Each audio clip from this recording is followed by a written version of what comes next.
Assalamualaikum warahmatullahi wabarakatuh. Selamat pagi anak-anak hebat 5A. Bagaimana kabar kalian? Semoga kalian semua dalam keadaan sehat dan tetap semangat. Mari berdoa sebelum belajar. Bismillahirrahmanirrahim. Rabbi zidni ilma warzuqni fahma waj'alni minas sholihin. Amin. Hari Jumat ini kita memasuki tema 3, subtema 1, pembelajaran 5. Pelajaran pertama dibahas adalah IPA dengan materi organ pencernaan pada manusia dan fungsinya. Organ pencernaan meliputi mulut, kerongkongan, lambung, usus halus, usus besar, dan anus. Lalu, apa tugas dan fungsi masing-masing sistem pencernaan yang dimiliki manusia? Ayo, perhatikanlah uraian berikut. 1. Mulut. Mulut sebagai tempat masuknya makanan ke saluran pencernaan. Makanan akan dicerna pertama kali baik secara mekanik oleh gigi maupun secara kimiawi oleh bantuan enzim pencernaan. Di dalam mulut terdapat lidah, kelenjar ludah, dan gigi. Nah, kita pelajari satu persatu. A. Lidah. Lidah terdapat di dalam mulut. Lidah memiliki sejumlah fungsi, seperti mengatur letak makanan di dalam mulut, membantu proses menelan makanan, dan sebagai indera pengecap. B adalah gigi. Gigi merupakan bagian yang berperan untuk mengunyah makanan saat kalian makan. Dengan gigi, makanan digigit, disobek, dipotong, dikunyah, dan kemudian dihaluskan. Gigi berdasarkan bentuknya ada beberapa jenis, yaitu gigi seri, gigi taring, dan gigi geraham. Proses penghancuran makanan oleh gigi disebut dengan pencernaan mekanis. Nah, ini adalah gambar jenis-jenis gigi. C. Kelenjar ludah. Kelenjar ludah menghasilkan ludah yang mengandung enzim tialin.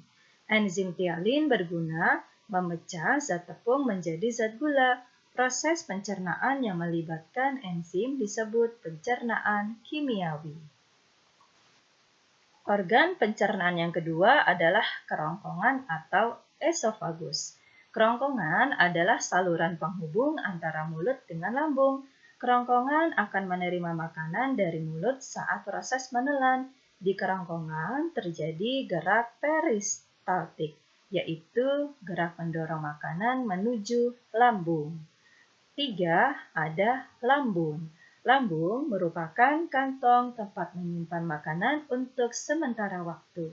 Di dalam lambung, makanan mengalami pencernaan mekanis oleh otot lambung, serta pencernaan kimiawi dengan bantuan enzim dan asam lambung atau asam klorida. Lambung menghasilkan 3 jenis enzim. 1. Enzim pepsin. Berfungsi memecah protein menjadi bentuk yang lebih sederhana, yaitu pepton. 2. Enzim asam klorida HCl. Berfungsi membunuh kuman dan mengasamkan makanan. Enzim yang ketiga, renin, berfungsi mengendapkan protein susu. Organ pencernaan keempat, usus halus. Usus halus memiliki panjang sekitar 8,25 meter. Di dalam usus halus terjadi proses pencernaan kimiawi dan penyerapan sari-sari makanan. Di dalam usus halus terdapat enzim yang berasal dari pankreas dan dinding usus, antara lain A. Sukrase, berfungsi mengubah sukrosa menjadi glukosa. B. Lipase, berfungsi mengubah lemak menjadi asam lemak dan gliserol. C. Maltase, berfungsi mengubah maltosa menjadi glukosa. Di dalam usus halus juga terdapat cairan empedu yang dihasilkan di hati dan disalurkan ke usus halus untuk membantu pencernaan lemak. Usus halus terdiri dari 3 bagian, yaitu usus 12 jari, usus kosong, dan usus penyerapan. Sekarang kita akan pelajarinya. Pertama adalah usus 12 jari atau duodenum. Merupakan bagian terpendek dari usus halus. Usus ini berfungsi menyalurkan makanan dari lambung dan mencerna makanan dengan bantuan enzim yang berasal dari pankreas dan cairan empedu. Kedua adalah usus kosong, jejunum. Usus ini mencerna lebih lanjut makanan yang berasal dari usus 12 jari. Usus ini terletak di antara usus 12 jari dan usus penyerapan nutrisi. Ketiga adalah usus penyerapan, ileum.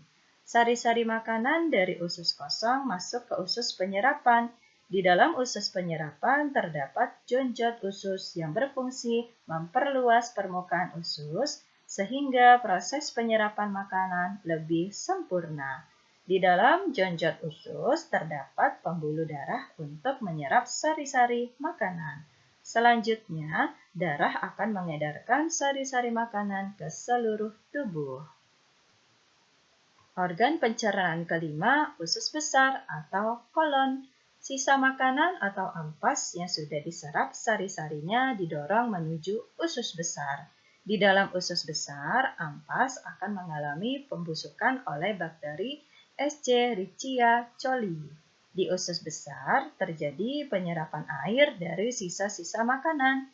Sisa makanan yang dibusukkan akan menjadi feses atau tinja. Organ terakhir yaitu rektum dan anus. Kontraksi pada usus besar mendorong makanan menuju ke rektum. Rektum merupakan organ pencernaan sebelum anus. Rektum ini kosong karena kotoran disimpan di atas rektum. Jika rektum sudah penuh, timbul rasa ingin buang air besar. Pelajaran kedua hari ini bahasa Indonesia dengan materi mengidentifikasi iklan media cetak. Selain beberapa unsur, iklan yang efektif juga mengandung hal-hal sebagai berikut. Satu adalah attention atau perhatian. Iklan yang baik harus dapat menarik perhatian masyarakat umum. 2. Interest atau minat. Setelah mendapat perhatian, maka harus ditingkatkan menjadi minat sehingga timbul rasa ingin tahu secara rinci dalam diri konsumen. 3 adalah desire atau keinginan. Suatu cara untuk menggerakkan keinginan suatu konsumen. 4 adalah conviction, rasa percaya. Untuk mendapatkan rasa percaya dalam diri konsumen, maka sebuah iklan harus ditunjang berbagai kegiatan peragaan seperti pembuktian atau sebuah kata-kata. 5 adalah action, tindakan. Tindakan merupakan tujuan akhir dari produsen untuk menarik konsumen agar membeli atau menggunakan produk dan jasanya.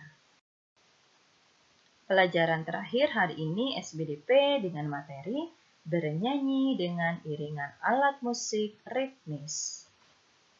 Alat musik ritmis adalah alat musik yang tidak memiliki nada. Karena tidak memiliki nada, cara memainkan alat musik ritmis dengan membaca tanda atau simbol pada teks lagu. Biasanya, alat musik ritmis akan mengeluarkan bunyi jika dipukul atau digoyang-goyangkan.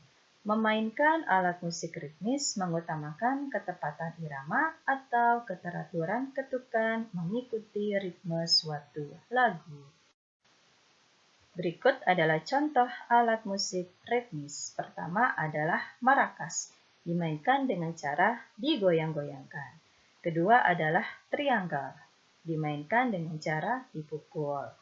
Ketiga adalah gendang, dimainkan dengan cara dipukul. Berikut ada tamborin. Nah, sama dengan gendang, yaitu dengan cara dipukul dan digoyang-goyangkan.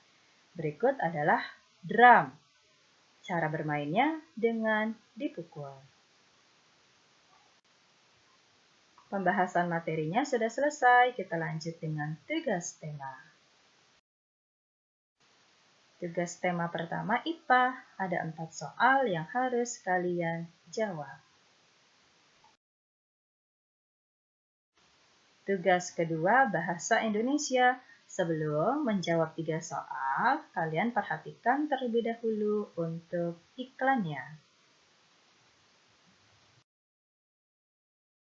Tugas terakhir adalah SBDP. Ada 3 soal yang harus kalian jawab dengan tepat.